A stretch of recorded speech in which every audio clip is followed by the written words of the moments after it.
Ayan o, may libreng pabuko sa Taguy o. Ayan o, tingnan nyo. Ayan. Anong lugar na nga ito? Isla Buena Vista. Isla Buena Vista. Ayan, nandito po tayo. Siyempre kasama yung La Fuente family from America. Ayan yung mga kamag-anak natin o. Ayan, sinamahan po natin sila. No? Ayan, may libreng pabuko sa Taguy o. Ayan o.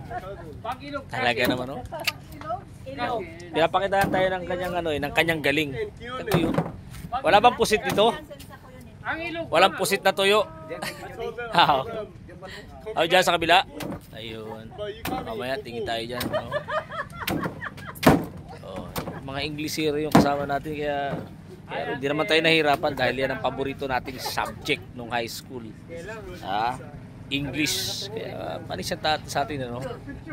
Kwento-kwentuhan. Masaya po. No? Reunion bonding with the mga kamag-anak sa side po ng aking may bahay, no? Di ba may loan? Dahil gusto nilang mag-snorkeling. Ayan.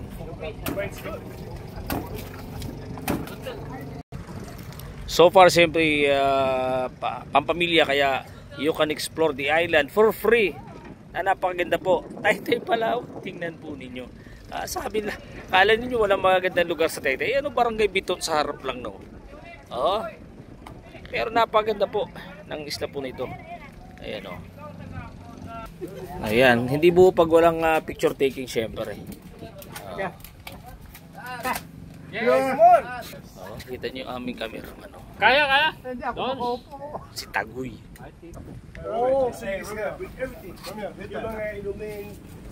Yung iba po naiwan dun sa Bantulan, ano? Yung ibang kapamilya. Ayaw nilang mainitan, ayaw nilang magitim. Kaya kami lang yung sumama dito. Ayan. Bibiliin niyo ba yung mga tubig? Mayroon palang tubig dito. Dos? 2 pesos pa lang isang container ng tubig dito. Ayan, kawin doon si Taguy. Yung tubig pala yung mahirap dito. Pero napaganda po talaga ng area na to, no? Kaya sa mga Taytayano, baka marami pa kayong isla na hindi na-explore sa lugar natin, ha? Kung saan kayo nakakarating, i-promote po natin ang ating lugar, yung ating bayan, para lalong maging tanyag at makilala po sa tourism industry. Kaya mga kabarangay, mga kababayan, tara na dito po sa May Biton. Salamat and God bless.